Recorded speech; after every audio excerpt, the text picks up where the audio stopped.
पंतप्रधान नरेंद्रजी मोदी साहेब यांच्या पाठीशी संपूर्ण भारतातील 140 कोटी जनता उभा राहिलेली आहे.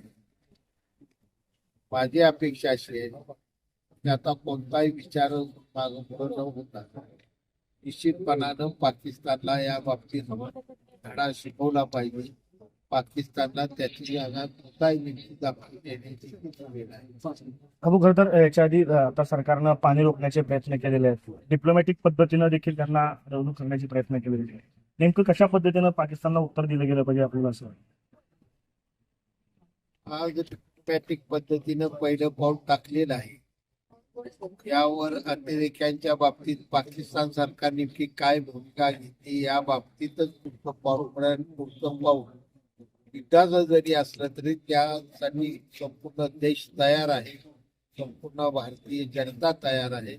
पंतप्रधान नरेंद्र मोदी जे कट्टर नेतृत्व या देशाला मिळालेलं आहे. निश्चितपणानं पाकिस्तान कपट मोडण्यापर्यंतचा निर्णय यात होऊ शकतो. मरियम नवाजच्या पंतप्रधानांच्या कन्या त्या म्हणतात की आमच्याकडे न्यूक्लिअर बॉम्ब आहे, धमकी देण्याचा. आज न्यूक्लिअर बॉम्ब संपूर्ण जगात बऱ्याच देशाकडे आहे. न्यूक्लिअरची बॉम्बची त्यांनी धमकी देण्याच्या अगोदर त्यांनी विचार करावा. न्यूक्लिअर बॉम्बच्या बाबतीत भारत त्यांच्यापेक्षा 100 पटीनं पुढे आहे याचा विचारही त्यांनी करावा. शरद पवारांनी हल्ल्यावरती मात्र बोलताना असं म्हटलंय की कुठलाही धर्म वगैरे पाहून केला असं मला वाटत नाही. अशा पद्धतीने ते वरिष्ठवादी क्लासेस म्हणाले होते की अतिरेक्यांकडे एवढा वेळ असेल का त्यांनी धर्म बघून मागणी. या पद्धतीच्या विधानाकडे आपण कसं बघताय? आता पहिलं विधान जे आहे ते शरदचंद्र पवार साहेबांचं झालेलं आहे. ते एका ठिकाणी भेटायला गेल्यानंतर त्यातून झालेला तो समजला. परंतु ज्यावेळी त्यांना या समजापासून काही इतर फडणवीस साहेबांसारख्या आपल्या मुख्यमंत्र्यांनी जाणवून दिलं, धर्माचं विचारले गेले, त्यावेळी त्यांनी त्या बाबतीत स्वतःचे शब्द थोडेसे वेगळ्या पद्धतीनं पाठीमागे घेतलेले आणि वडेट्टीवार यांनी जो मुद्दा उपस्थित केलेला आहे तो एक विनाकारण राजकारणात विरोधाला विरोध म्हणून निर्माण केलेला विषय आहे. असा अर्थ नाही. अतिरेक्याकडे एवढा वेळ होता का विचारायला आहे चित्र पाहून अनेक पोरांनी गरीब लोकांना निवांतपणे मारलेला आहे.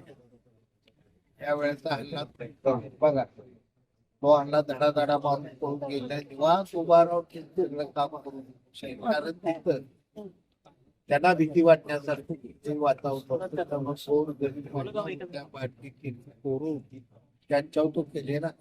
बापू, आपल्या पक्षाचे ज्येष्ठ माजी मंत्री तानाजी सावंत यांनी पक्षीय कार्यक्रमाला दिसत नाहीये. धाराशिव मध्ये सुद्धा ते दिसत नाहीत, सोलापूर मध्ये सुद्धा दिसत नाहीये. त्यांच्याच बंधूंनी एक मोठा मेळावा घेतला आणि त्या पोस्टरवरती सुद्धा ते दिसत नाहीये.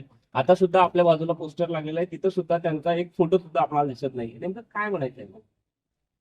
तानाजी सावंत हे सध्या प्रतिनिधित्व धाराशिव जिल्ह्यातून निवडून आलेल्या मतदारसंघात करतायत. त्यामुळे सोलापूर जिल्ह्याच्या कार्यक्रमात त्यांचं पोस्टरवर फोटो छापण्यासारखं पक्षी पातळीवर कोणतंही कारण नाही. दुसरा मुद्दा तुम्ही उपस्थित केला, तानाजी सावंत सध्या दिसत नाहीत. ते एका मोठी शिक्षण संस्था चालवतात. 5-6 कारखाने झालेत. अजून काही कारखाने त्यांना नवीन खरेदी करायचं आहे. अशा ते व्यापार मुद्द्यामुळे पक्ष कार्यालयाकडे त्यांचं सध्या ते कमी लक्ष.